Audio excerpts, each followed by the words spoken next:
옆 사람 한번 인사하겠습니다. 반갑습니다. 네. 한 번 더 인사하겠습니다. 우리 앞뒤로 한번 인사할까요? 사랑합니다. 네. 여러분 그거 혹시 아세요? 가장 옆에 있는 근처에 있는 사람이 여러분을 가장 사랑하는 사람입니다. 네, 원래 좋아하지 않으면 절대 옆에 앉지 않거든요. 그죠? 제일 근처에 있는 분에게 이렇게 따뜻하게 진심을 담아서 인사하겠습니다. 밥 좀 사주세요. 네. 네. 제가 이 인사를 여러 교회에서 시키는데 한 주 전인가 어떤 교회 금요일 날 인사했는데 토요일 날 한 분이 30명 밥을 사주셨답니다. 그리고 그 같은 날 한 분이 20명에게 커피를 사주셨다 합니다. 그래서 말의 힘이라는 게 굉장히 중요하죠. 제가 이제 전에 있던 교회에서는 한 분 권사님한테, 청년부 담당 권사님한테 밥 좀 사주세요 이렇게 청년이 그랬는데, 청년 30명 이상을 권사님이 호텔에서 밥을 다 사주셨어요. 네, 사람의 그 말의 힘이라는 게 얼마나 큰지 몰라요. 그래서 여러분들이 오늘 이렇게 나가시다가 밥 좀 사주세요 이렇게 인사하시고, 시간이 없으면 돈으로 주세요 이렇게 편하게 뭐 던져보는 거죠. 뭐 줄 수도 있고 안 줄 수도 있고 잘 모르는 거잖아요. 그러니까 여러분들이 그렇게 선포하시면 되겠습니다. 은혜 다 받으셨죠? 축도하겠습니다. 네. 예. 오늘 우리 말씀은 우리가 잘 아는 말씀이에요. 심령이 가난한 자는 복이 있나니. 근데 저는 이 말씀을 보면서 사실은 심령이 가난한 거에 대한 말씀도 은혜가 됐지만, 저는 1절 말씀이 되게 많이 은혜가 됐어요. 1절 말씀에 우리가 은혜를 받는다, 잘 은혜 받기가 되게 어렵죠. 근데 1절 말씀이 왜 은혜가 됐냐면, 예수님께서 무리를 보시고 산에 올라가셨거든요. 근데 이제 제자들이 나왔다라는 이 말씀이 왜 은혜가 되냐면, 예를 들어서 제가 여기에 왔는데 여러분들 중에서 제가 아무 말도 없이 설교는 안 하고 그냥 밖으로 나갔어요. 밖으로 나가서 막 산을 올라가요. 그럼 여러분 중에 저를 따라올 분이 몇 분이나 계실까요? 저 인간이 미쳤구나, 저 인간이 제정신이 아니구나, 따라올 사람이 몇 명이나 되겠어요. 근데 예수님께서 딱 이렇게 하신 거예요. 실제로 본문의 말씀처럼 예수님이 친한 사람들, 뭐 가족들, 이렇게 명절이라 이렇게 식구들을 이렇게 모아놓고 예수님이 뭘 말씀하려고 한 게 아니라 그냥 무리라는 사람들은 어떤 사람들이에요?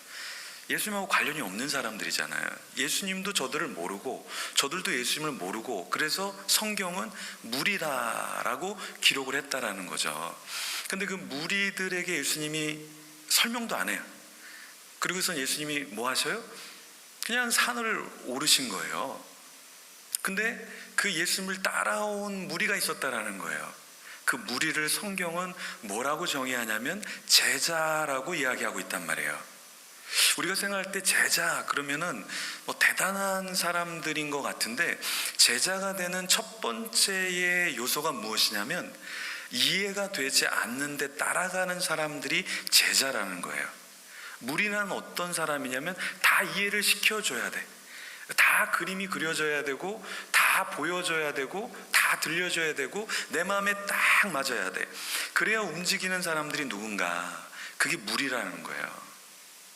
제자의 단계의 기본적이고 제자의 단계 마지막이 무엇이냐라 그랬을 때, 이해되지 않는 것을 그저 묵묵히 따라가는 것이 제자라는 거예요.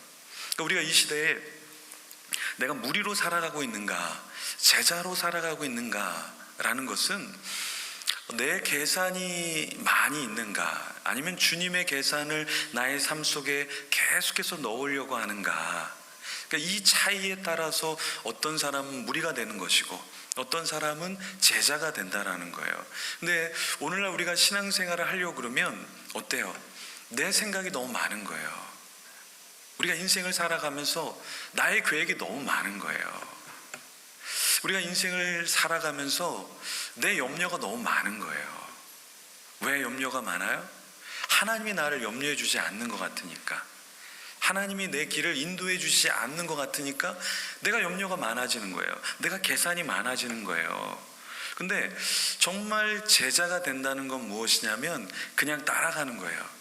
주님을 믿기 때문에, 주님이 뭔가 이유가 있으니까 아무 말도 없이 산을 타겠지, 그냥 따라가면 돼, 난 다 계산이 안 나오지만 그냥 주님을 따라가면 돼.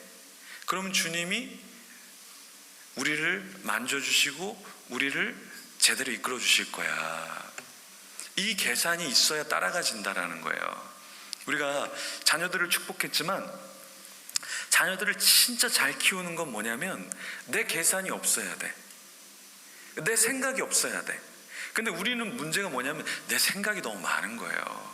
하나님의 생각이 저 자녀들 속에 없으니까 내가 이렇게도 해보고 싶고 저렇게도 해보고 싶고, 그러니까 어떻게 해요? 그 자녀를 다 이해하지 못하고 하나님의 계획을 이해하지 못하고 우리가 실수하는 경우가 굉장히 많다라는 거예요.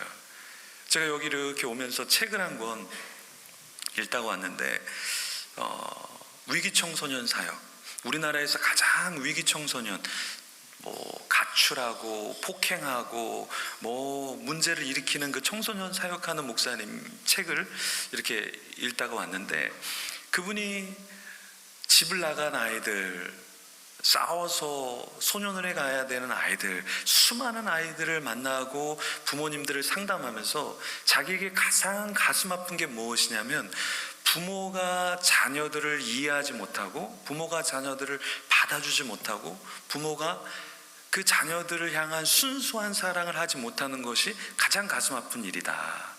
그냥 믿어주면 자녀들은 돌아오는데, 그냥 놔두면 자녀들이 정말 주님을 만나고 돌아오는데, 이 부모들이 주님을 믿지 않는 것, 이 부모들이 자녀들을 온전히 신뢰해주지 못하는 것, 기다려주지 못하는 것, 그것이 가장 가슴 아픈 일이다라는 이야기를 하더라고요.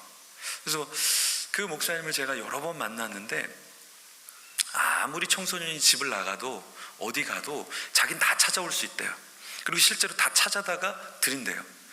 경찰서에서도 찾지 못하는 걸 자기는 위기 청소년들이 워낙 많이 깔려 있으니까 그 친구들한테 연락망을 돌리면 어디 PC방에 어디 술집에 어디에서 사고 치는지가 다 드러난다는 거예요. 근데 그걸 찾아주면 문제가 해결되는 게 아니라 찾아줘도 문제가 해결되지 않는다는 거예요. 왜? 부모에게 문제가 있으니까, 부모가 그 아이를 받아주지 않으니까, 그 부모가 자녀를 향한 생각이 하나님 같은 마음이 없기 때문에, 그래서 자기는 부모가 하나님을 만나야 된다, 하나님을 알아야 된다, 그러면 자녀의 문제는 다 해결이 된다. 우리는 주님을 따른다고 하면서 주님이 원하시는 방향으로 우리 가정을 이끌질 않아요. 우리의 사업을 이끌질 않아요. 우리 인생길을 이끌지 않는다라는 거죠.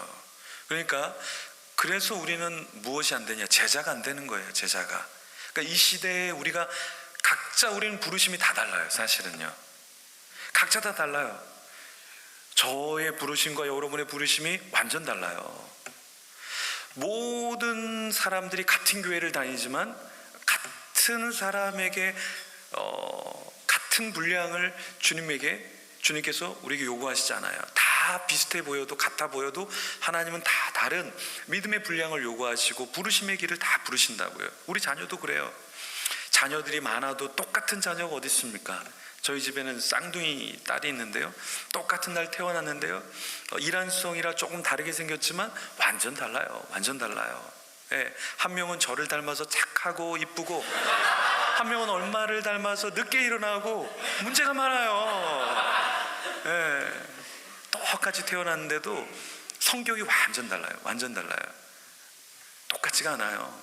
한 명은요, 새벽 5시 반, 6시 일어나서 아침에 책을 막 몇 권씩 읽어요. 몇 권씩 읽고요, 혼자서 막 영어 공부하고 혼자서 막 타자 연습하고, 한 명은 학교 가야 될 시간에 깨워도 그냥 놔두래요. 침대가 좋사오니, 사랑하는 자에게 잠을 많이 주신다고 너무 많이 사랑하셔요. 하나님이 잠을 많이 자야 되고, 서로 달라요. 성격, 기질 다 달라요. 근데 부모로서 똑같은 걸 우리는 요구하지 않아요. 그냥 그 아이의 있는 모습 그대로를 그냥 놔두는 거예요. 네. 근데 참 재밌는 게, 근데 우리가 공부시키려고 하고 우리가 막 하지 않아도 자기들의 재능이 있어요. 그걸 그냥 놔두면 찾아가더라고요. 찾아가고 너무 잘해, 너무 잘해. 우리가 자녀를 키우던, 우리가 무엇을 하던 중요한 게 무엇인가, 주님이 어디로 가시는가, 그리고 주님이 나를 어느 방향으로 부르시는가, 그것을 찾아가는 것이, 그것이 행복한 삶이라는 거죠. 근데요, 우리가 행복한 삶을 살기 위해서는 대가를 지불해야 돼요. 대가를 지불해야 돼요. 왜냐하면 1절 말씀에 보면 주님이 어디를 가셨어요? 산을 타고 올라가셨잖아요. 그 산이, 이스라엘에는 산이 많지가 않아요. 근데 그 산을 올라갈 때 여러분 사막 기후란 말이에요. 낮에 얼마나 덥겠어요. 낮에 40도가 넘는 그 더운 그 날씨에 사막에 산을 탄다. 얼마나 힘들겠어요, 여러분. 제자가 된다라는 것은, 주님을 따른다라는 것은 무엇이냐면 내가 땀을 흘려야 돼. 내가 눈물을 흘려야 돼. 때로는 피까지 흘려야 되는 게 제자로서 예수님을 따라가는 삶이라고요. 우리가 1절에서는 그냥 간단하게 그냥 산을 올랐다고 이야기하지만, 우리가 이 좋은 날씨에 산을 타도 힘들지만 정말 더운 그 40도에 가까운 더운 사막 기후에 산을 타는 것은 훨씬 더 어렵죠. 제자가 된다라는 것은 무엇이냐? 바로 힘겨운 대가의 지불을 해야 된다라는 거예요. 그래서 예수님께서 너희가 제자가 되려고 하느냐? 그러면 먼저 너를 부인해라. 너가 생각하는 것, 네가 소원하는 것을 내려놔라. 그리고 십자가를 져라. 그게 제자가 되는 길이라고 주님께서 말씀해 주셨잖아요. 그럼 여러분들은 무엇을 부인하고 있습니까? 무엇을 부인할까요? 뭘 부인하고 내려놔야 될까요? 여러분은 아주 힘겨운 십자가를 인생에서 지고 있습니까? 그 힘겨운 십자가를 져야 돼요. 담임 목사님은 담임 목사님의 십자가를 져야 되고, 가정주부는 가정주부의 십자가를 져야 돼요. 근데 만약에 여러분이 여기 교회로 오시면서 너무 무거운 짐이 없다, 그러면 우리는 제자로서 살아가고 있는 게 아니에요. 여러분이 세상 가운데 살아가는데 어려움이 없다, 세상이 굉장히 편하다, 세상하고 나하고 너무 잘 맞는다, 세상에서 일을 하는데 아무런 부딪힘이 없다, 그럼 여러분은 무리로 살아가는 거예요. 무리로. 왜냐하면 제자로 살아가는 것은 고통 가운데 살아가는 거예요. 왜? 이 세상은 하나님의 나라가 아니거든요.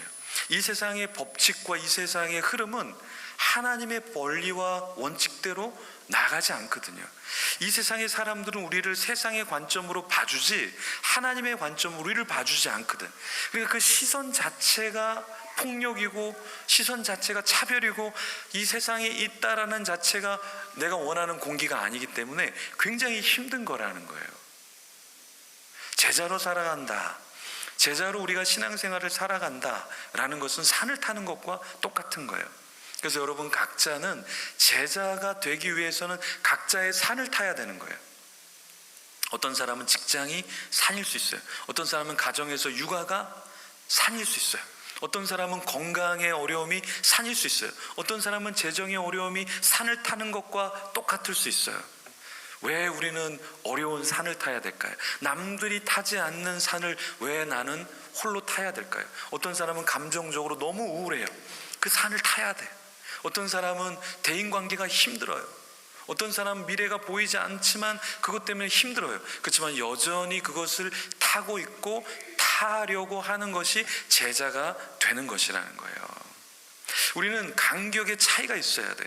간격의 차이가 있어야 하나님 보실 때는 짠하고 하나님 보실 때는 기뻐 받으시는 거예요. 자, 여러분들 영화를 봅니다. 영화를 보는데 주인공이 하나도 아프지도 않아요.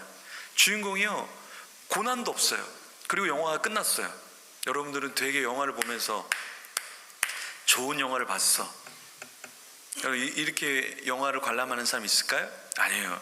드라마라는 것은, 영화라는 것은 막 주인공이 막 억압을 당하고 상처를 받고 뭐 알고 봤더니 뭐 정말 뒤에서 욕하는 사람들이 너무 많고 골탕을 먹고 저 사람 옆에 있는 저 악인 저 가만두면 안 되는데 주인공이 또 참네. 막 주인공이 가는데 폭탄이 터지고 상처를 입고 그럴 때 우리는 어떻게 돼요? 야, 저 주인공 진짜 고생한다. 그리고 영화를 통해서 영화가 끝날 때 정말 좋은 영화를 봤어. 참 영화가 잘 만들어졌어. 우리 이런단 말이죠. 주님이 우리를 보실 때 우리가 어떠한 믿음의 삶을 살 때 주님께서 안타까워하시면서 정말 잘 살고 있군, 정말 잘 해내고 있군, 그게 뭘까요? 우리가 오해를 받는데 그 오해를 받는 것을 이겨내는 거예요. 그 오해의 산을 넘어버리는 거예요. 물질적으로 힘든데, 관계적으로 힘든데, 자녀를 볼 때 너무 마음이 힘든데 그걸 묵묵히 산을 타는 거예요. 그래서 우리 신앙이라는 것은 무엇이냐, 제자가 되는 것은 무엇이냐, 심령이 가난한 자가 되는 것은 무엇이냐, 내가 타야 될 산을 묵묵히 내가 타고 올라가는 것, 그게 심령이 가난한 자가 할 수 있는 거예요. 심령이 가난하다는 건 뭐예요? 내 안에 있는 욕심들, 내 안에 있는 생각들을 다 내려놓는 거예요. 자녀를 향한, 부모를 향한, 가족을 향한, 교회를 향한 그 생각들을 다 내려놓고 그냥 가는 거예요. 힘겹지만 그냥 가는 거예요. 그때 이 무엇이냐면 간극의 차이가 있는 거예요. 이 간극의 차이가 있을 때 무엇이냐면 은혜가 있는 거예요. 힘이 생기는 거예요. 영향력이 생기는 거예요. 여러분, 똑같은 물은요 에너지를 발산할 수가 없어요. 똑같은 물로 흘러가십시오. 에너지가 발산할 수 없어요. 근데 물이 위에 있잖아요. 근데 아래로 물이 떨어지면 수력 발전이 일어나기 시작해요. 놀랍게도 수력 발전이 일어나기 시작해요. 언제? 차이가 날 때. 그죠? 똑같은 거예요. 여러분들, 우리의 삶은 여기밖에 안 돼요. 근데 우리가 하나님을 보면서 저쪽으로 가려고 하면서 나의 삶에서 하나님의 방향으로 내가 옮기려고 할 때 그 차이가 벌어질 때, 내 몸이 안 좋은데, 내 생각이 안 좋은데, 내 마음이 안 좋은데도 이 현실에서 저쪽으로 주님을 바라보면서 가려고 하는 그 간극이 클수록 하나님이 보실 때는 짠한 거예요. 그러니까 왜 우리가 은혜를 받는가? 왜 우리가 하나님 앞에 눈물을 흘리는가? 난 이 모양인데 하나님이 나를 이렇게 이끄시는 것이 보여질 때, 난 이렇게 죄인인데 하나님이 난 죄를 지을 걸 내가 아는데, 내가 죄 짓는 죄인인데 하나님이 나를 의인이라고 말씀해 주시니까 이게 너무 간격의 차이가 큰 거예요. 그래서 어떻게 돼요? 우리는 눈물을 흘릴 수밖에 없는 거죠. 제 제자 중에 개척을 해서 부흥을 시키고 잘하는 친구가 있어요. 근데 어제 전화를 했는데 개척한 교회 사모님이 뭔 돈이 많겠어요. 근데 아이들, 교회 오는 아이들 먹이고 또 디저트 사주고 막 그런 거예요. 그러면서 그 친구가 그래요. 목사님이 전도사 때 저를 이렇게 해줘갖고 제가 이렇게 인간이 돼서 지금 사모가 돼서 목회하니까 제가 이거 할 수 있다고. 근데 제가 이렇게 힘들게 하지만 나중에 이 친구들이 제 나이가 되고 교회를 알고 개척교회를 알면 나중에 눈물 짠 흘리지 않겠냐고 서로 그런 얘기를 했어요. 지금은 몰라요. 사실 여러분, 지금은 몰라요. 우리가 하나님을 다 이해할 수 있는 사람이 누가 있겠어요?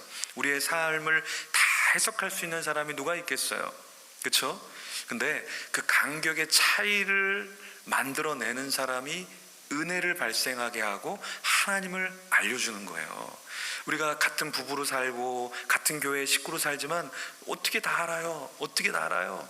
자녀가 어떻게 부모의 마음을 알 수가 있겠어요? 배우자끼리도 서로가 서로에 얼마나 사랑하고 얼마나 애써주는지를 몰라요. 근데 그 간격의 차이가 날 때 어느 순간 우리가 그걸 알기 시작할 때 눈물이 나고 감격하게 되는 거거든요. 저는 우리 딸들이 어렸을 때 이렇게 안고 있는데 눈물이 나더라고요. 왜 눈물이 나는가? 내가 내 딸을 안고 있는데 눈물이 나는 거예요. 왜 눈물이 나냐면 부모님이 나를 어렸을 때 이렇게 안아줬겠지. 저는 어렸을 때 아토피가 심해서 하루에 2번씩 어머니가 소금물로 목욕을 해주었거든요. 그런 나를 부모님이 안고 이렇게 씻겨주고 했던 것이 생각이 나니까 그냥 눈물이 주르르 흐르는 거예요. 나는 내 아이를 안고 있을 뿐인데 그 부모님이 나를 안고 있었을 그 상황이 그때서야 기억이 나는 거예요. 수십 년이 지나서야 부모님의 사랑을 알기 시작하는 거죠. 그 간격의 차이가 알아지기 시작할 때 사람은 바뀌어지기 시작하는 것이거든요. 오늘 두 번째, 우리가 이 본문을 통해서 배울 수 있는 게 무엇이냐면, 심령이 가난한 자의 두 번째 특징은 무엇이냐면 듣는 거예요. 듣는 거. 2절의 말씀에 보면 입을 열어 가르쳐 이르시되 그랬거든요. 입을 열어 가르쳐 이르시되 그랬어요. 이게 뭐 대단한 구절이에요. 근데 이 말씀이 적혀 있다라는 것은 이 말씀이 의미가 있다라는 거거든요. 아무리 대단한 왕도 성경은 한 줄로 처리를 해버려요. 아무리 대단한 것도요, 성경은 깊이 언급하지 않는 부분들이 상당히 많아요. 근데 예수님이 입을 열어 가르치셨다라는 것을 성경은 기록하고 있어요. 심령이 가난한 자의 특징은 무엇이냐면 들을 줄 아는 사람이에요. 들을 줄 아는 사람. 그러니까 성숙한 사람일수록 어떤 사람이냐면 들을 준비가 되어 있어요. 근데 성숙하지 않은 사람일수록 어떻게 되냐면 들을 줄을 몰라요. 저는요, 리더들이 많았어요. 리더들이 많았는데 그 많은 리더들 중에서 정말 탑 리더로 세우는 사람들이 있고, 그냥 리더로 세우는 사람이 있고, 리더를 하겠다고 해도 너는 하지 마라, 계속 평생 안 시켜라, 이렇게 하는 그룹의 사람들이 있었어요. 근데 어떤 사람을 탑 리더로 세우는가, 저는 항상 원리가 동일했어요. 그것이 누구냐면, 같이 신방을 하고 차를 마실 때, 이제 내년에 사람들을 세울 때, 목사님, 저는 너무 부족합니다. 그렇지만 내년에도 목사님이 어디 가서 하라 그러면 제가 부족하지만 섬겨보겠습니다. 이런 사람은 다 탑 리더예요. 그냥 리더들, 목사님 올해도 저 리더로 했는데 내년에도 제가 이렇게 해보고 싶습니다. 리더감이에요. 리더의 자격도 없고 문제를 많이 일으키는데, 목사님, 저 같은 사람이요, 전에 이런 일을 했고요, 앞으로 이런 일을 할 거고요, 목사님도 고쳐야 될 게 많은 것 같아요. 목사님 많이 부족하셔요. 얼굴도 부족하시고 몸매도 부족하시고 다 부족하신 것 같아요. 이런 사람은 제가 리더로 세우지 않습니다. 제가 많은 사람들을 리더로 세우면서 하나 발견한 원리예요. 주님이 우리를 보실 때 어떤 원리로 어떤 사람을 주님께서 기뻐하실까? 들을 준비가 되어 있는 사람, 들을 준비가 되어 있는 사람이 심령이 가난한 자예요. 제가 요즘에 하브루타 코칭이라는 세미나를 이제 하고 있는데요, 미국에서도 이제 하고 한국에서도 하고 제주도에서도 하고 계속 세미나를 준비하고 있는데, 이 하브루타라는 것이 무엇이냐면 질문을 하는 거예요. 질문을. 그런데 정말 질문을 통해서 성경 말씀이 무엇을 말씀하는가를 듣는 건데, 누가 질문을 잘하는 줄 아세요? 누가 질문을 잘하는 줄 아세요? 질문을 진짜 잘하는 사람은 이 말씀이 뭐라고 하는지 들을 줄 아는 사람이 질문을 할 수 있다는 거예요. 유대인들은 항상 학교에 가면 3가지 질문을 하고 오라 그래요, 부모들이. 여러분, 학교에 가서 3가지 이상의 질문을 할 수 있는 사람은 누가 할 수 있을까요? 그 선생님이 하는 말을 잘 이해하는 사람만이 질문을 할 수 있다는 거예요. 뭐 질문할 수 있죠. 엉뚱한 질문할 수 있죠. 하지만 진짜 제대로 된 질문을 할 줄 아는 사람은 그 선생님이 말하는 바, 그 화자가 말하는 바를 정확하게 간파하는 사람만이 질문할 수 있다는 거예요. 이 코칭의 원리 중에 질문과 경청이 있는데요, 역시 코칭도 마찬가지로 경청을 잘하는 사람이 질문을 잘하고, 경청을 잘하는 사람이 진짜 코치가 된다라는 거예요. 근데 우리는 코치가 되려고 그래요. 누군가의 인생의 코치가 되려고 그래. 어떻게 해요? 자꾸 얘기해 주죠. 이렇게 해야 됩니다, 저렇게 해야 됩니다, 저렇게 해줘야 됩니다. 근데 그 사람은 진짜 코치가 아니에요. 진짜 코치는 누군가 들어만 주는 거예요. 들어만 주는 거예요. 계속해서 들어주면 그 사람이 말을 하면서 자기가 정리가 돼. 자기가 정리가 돼. 그리고 여러분들이 누군가 이야기를 나누고 싶고 외롭잖아요. 누구를 만나고 싶은 줄 아세요? 내 말을 들어주는 사람을 만나고 싶어요. 갔는데 나는 한마디도 못하고 그 사람이 2시간 동안 떠들어요. 그런 사람은 만나고 싶지가 않아요. 여러분이 외로울 때, 힘들 때 누구를 만나고 싶은 줄 아세요? 웃어주는 사람, 같이 울어주는 사람, 내 이야기를 들어주는 사람, 그 사람이 성숙한 사람이기 때문에 그 사람에게 전화를 거는 거예요. 그 사람을 만나고 싶어 하는 거예요. 예수님은요, 뭐라고 말씀하셨냐면 입을 열어 가르쳐 이르시되, 심령이 가난한 자는 누굴까요? 들을 준비가 되어 있는 사람들이에요. 들을 준비가 되어 있는 사람. 그래서 예배에 성숙한 사람이 누군가, 예배 일찍 와서 오늘 말씀은 무슨 말씀인가, 오늘 설교자는 누군가, 오늘 광고는 무엇인가, 오늘 본문은 무엇인가, 들을 준비를 하는 사람, 입을 열었을 때 들을 준비가 되어 있는 사람, 예배에 준비가 되어 있는 사람이 심령이 가난한 사람이에요. 저희 아내가 결혼하기 전에 개척교회를 섬겼는데 너무 목사님 설교에 은혜가 안 되더래요. 은혜가 잘 안 되더래요. 예. 근데 어느 날 아내가 내가 목사님을 위해서 얼마나 기도를 했는가라는 걸 생각해 보니까 기도를 잘 안 했대요. 그래서 그 개척교회를 섬기면서 목사님을 위해서 주중에 기도를 하고 설교를 듣는데 너무 설교가 좋더래요. 그래서 아내가 목사님을 위해서 기도하니까 하나 또 버릴 말씀이 없더라라는 걸 깨우쳤다는 거예요. 여러분, 우리가 들을 귀가 있다라는 것은 무엇인가? 내가 얼마나 잘 경청하고 있는가, 내가 얼마나 주님의 음성을 잘 들으려고 하는가, 그게 심령이 가난한 자가 되는 거예요. 그러니까 심령이 가난한 자가 될 수밖에 없는 게 뭐냐면, 주님이 말씀하시잖아요. 야, 저 사람한테 너 좀 도와줘, 저 사람을 좀 도와줘. 듣잖아요. 심령이 가난해지잖아요. 그러니까 돕는 거예요. 너 저 교회를 좀 도와야 되겠어, 너 저 나라를 좀 도와야 되겠어, 너 저 기관을 좀 도와야 되겠어. 누가 말씀하셔요? 주님이 말씀하시잖아요. 그러니까 뿌리칠 수가 없는 거죠. 그러니까 사람이 들려지기 시작하면 그 들은 것을 거부하지 못하는 거예요. 그래서 이 말씀이 무서운 거예요. 말씀이 무서운 게 뭐냐면, 내 들을 생각도 없는데 그냥 말씀이 촉촉히 젖어지잖아요. 그럼 나도 모르게 내 옛날에 그 우락부락한 성격들이 조금씩 죽어지는 거예요. 우리가 배추가 쌩쌩하게 살아있지만 소금을 치면 어떻게 해요? 죽잖아요. 우리가 신앙생활하면서 어떻게 돼요? 옛날에 내 신앙생활이 자꾸 다듬어져요. 왜 그럴까요? 이게 우리가 주님의 말씀 안에서 자꾸 말씀을 듣다 보니까 내 생각과 나의 기질과 나의 성격이 죽어지기 시작하는 거예요. 이게 듣는 사람이 경험하게 되는 놀라운 하나님의 역사인 것이죠.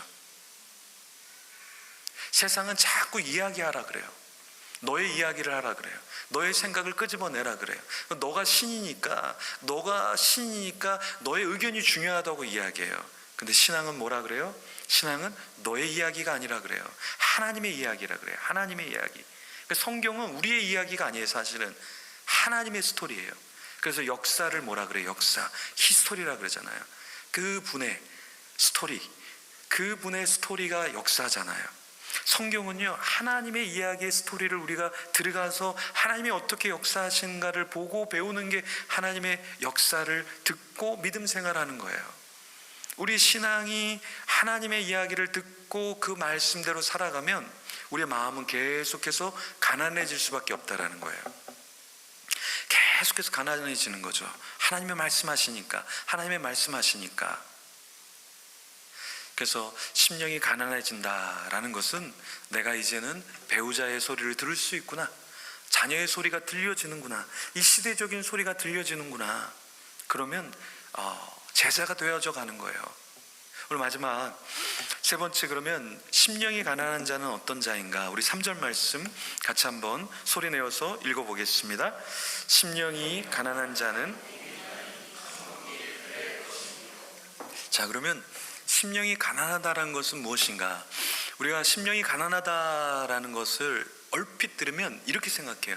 그냥 조용하고 차분하고 되게 수동적이고 남들을 되게 많이 이해해주고 뭐 도와주는 사람, 우리는 심령이 가난한 자라고 이야기를 하는데, 성경은 그렇게 심령이 가난한 자라고 이야기하고 있지 않아요.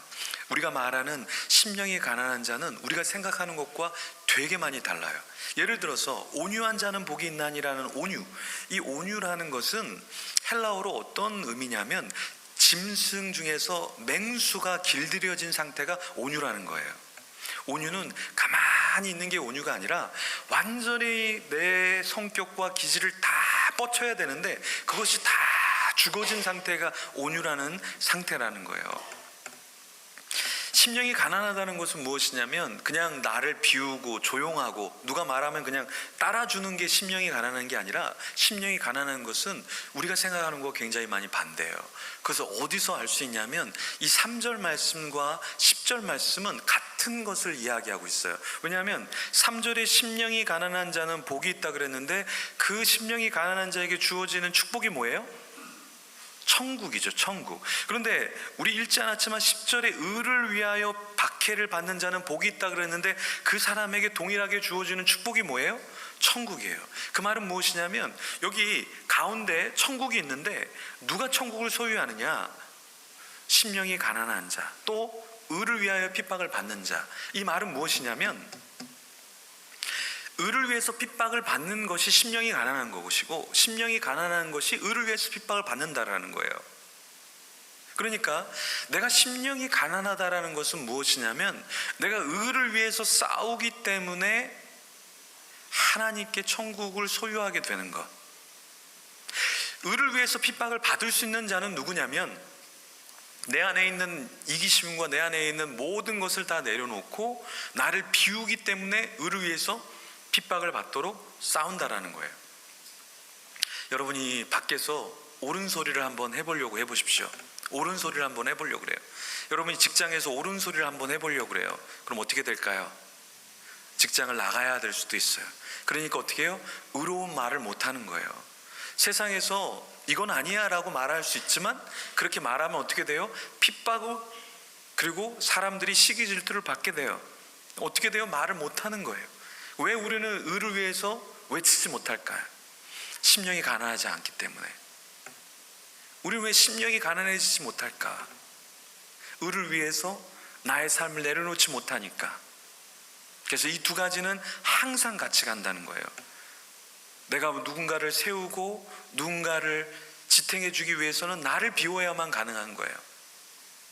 나를 비우고 나를 주님께 내어드린다는 것은 핍박을 받는 것처럼 고된 인생을 내가 감내해야 한다라는 것이죠. 여러분 지금 무엇 때문에 핍박을 받고 계십니까? 무엇 때문에 어려움을 겪고 계셔요? 여러분 무엇 때문에 어려우세요? 어떤 어려움을 위해서 여러분은 지금 고난을 당하고 계십니까? 그러면 여러분은 심령이 가난한 자로 살아가고 있다는 거예요.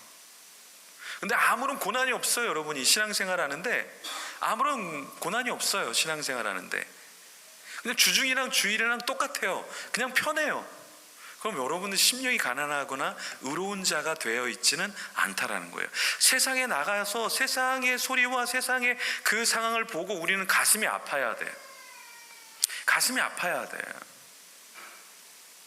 위기청소년 사역을 하는 반승한 목사님 얘기를 아까 잠깐 해드렸죠. 세상의 95%가 믿지 않아요. 청소년들이. 그 95%의 아이들을 보면 눈물이 나는 거예요. 피눈물이 나는 거예요. 갈 바를 알지 못하고 인생을 살아가고 있거든요. 그게 눈에 보이기 시작하는 거예요. 그들의 울부짖음의 소리가 들리기 시작하는 거예요. 근데 어떻게 잠을 자냐고요. 그러니까 새벽에도 나가고 밤늦게도 나가고 경찰서를 가야 되고 소년원을 가야 되고 피곤한 인생을 사는 거예요. 그러니까 이 세상에서의 삶이 절대적으로 편하지 않은 거죠. 왜요? 심령이 가난하니까. 심령이 가난하니까 핍박을 받아야 되는 거예요. 경찰서에 가서 목사가 욕을 얻어먹어야 돼. 소년원에 가서 목사가 욕을 얻어먹어야 돼. 부모님께 상담해 주는데 목사 당신 때문에 내 아이가 이렇게 됐다라는 욕을 얻어먹어야 되는 거예요. 나중엔 그 사람들이 다 교회 와서 예배를 드리지만 교회가 잘못됐기 때문에 내 아이가 또 방황하게 된다. 오해를 받게 되는 거죠. 우리가 심령이 가난하게 산다는 것은 여러분 보여지는 게 있어요. 들려지는 게 있어요. 느껴지는 게 있어요. 해야 될 것들이 보이기 시작해. 그러니까 어떻게 돼요? 내 것을 내 것으로 쥐어 잡을 수가 없게 되는 거예요. 계속해서 나의 삶을 주님을 위해서 드리기 시작하고 내가 예전의 내가 아니라 조금씩 내가 달라지기 시작하는 거죠. 그러니까 신앙이 좋아지는 것은 무엇이냐면 다른 사람과 비교하는 게 아니에요. 신앙이 좋아지는 것은 나의 5년 전의 모습과 지금을 비교하면 돼요. 나의 10년 전과 내가 지금이 더 낫다면 신앙이 좋아지고 있는 거예요. 예전에는 내가 하나님께 10의 1조를 못 드렸어요. 근데 내가 10%를 드리고 있어요. 신앙이 좋아진 거예요.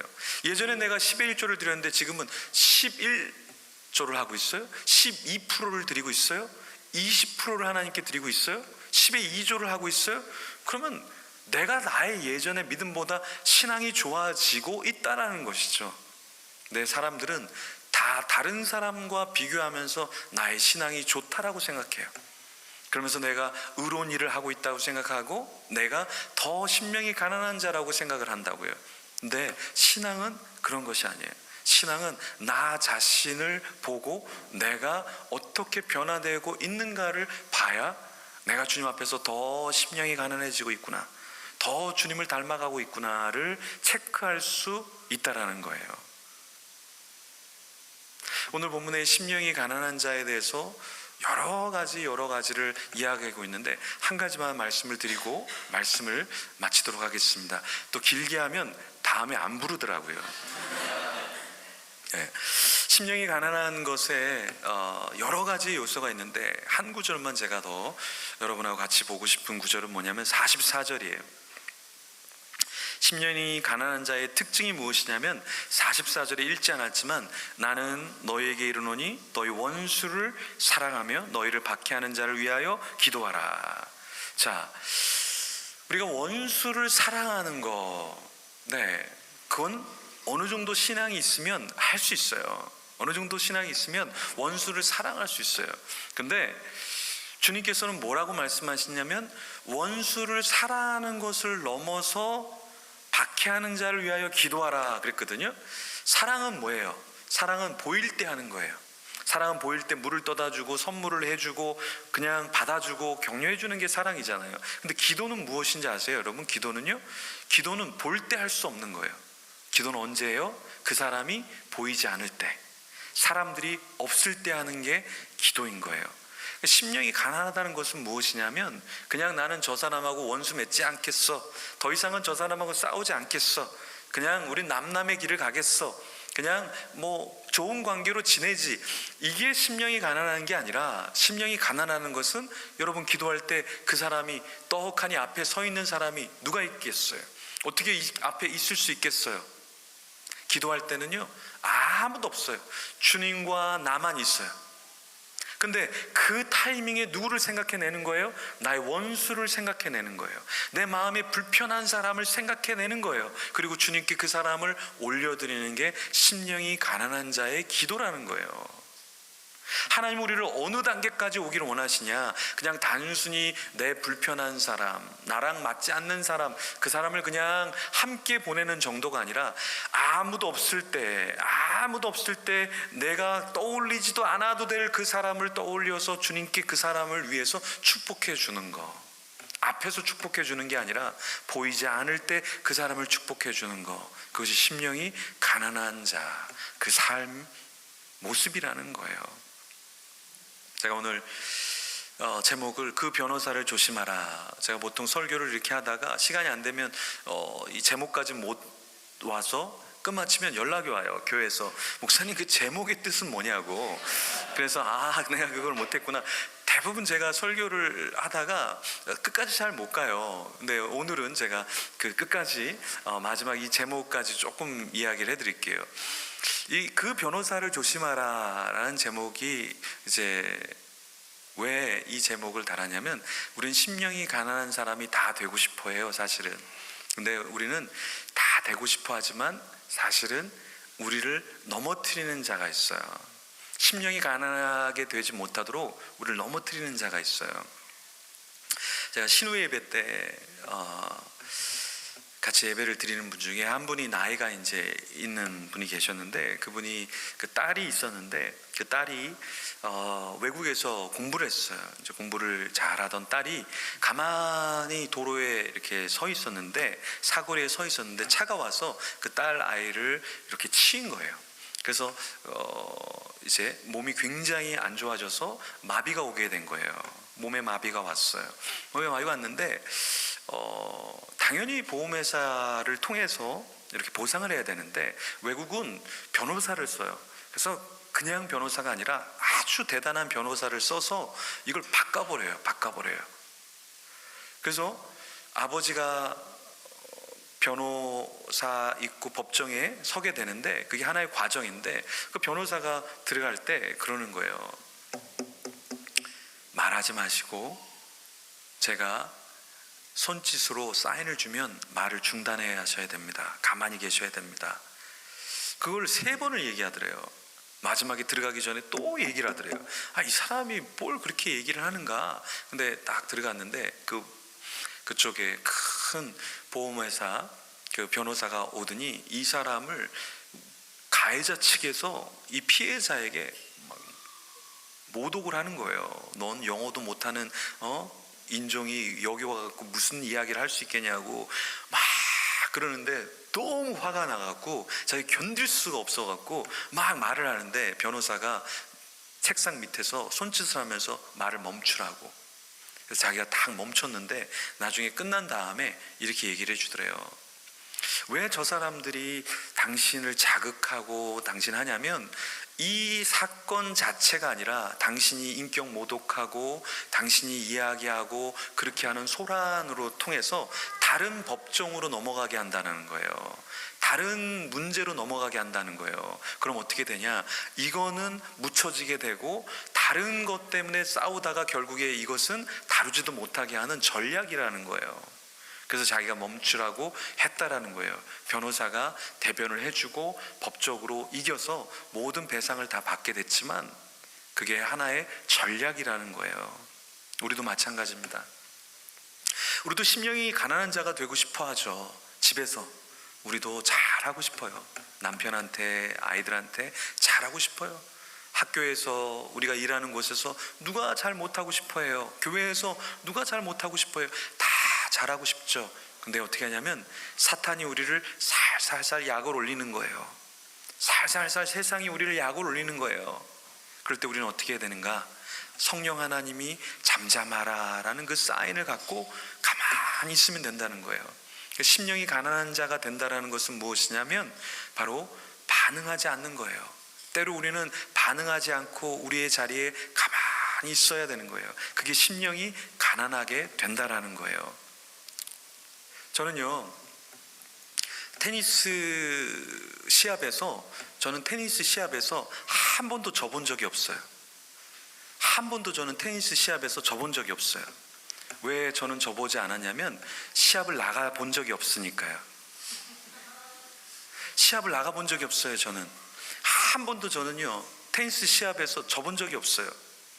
저는 탁구를 좋아하고 탁구를 잘 치는데요, 탁구에서는 이기기도 하고 지기도 하고 화를 냈다가 또 다운됐다가 막 그래요.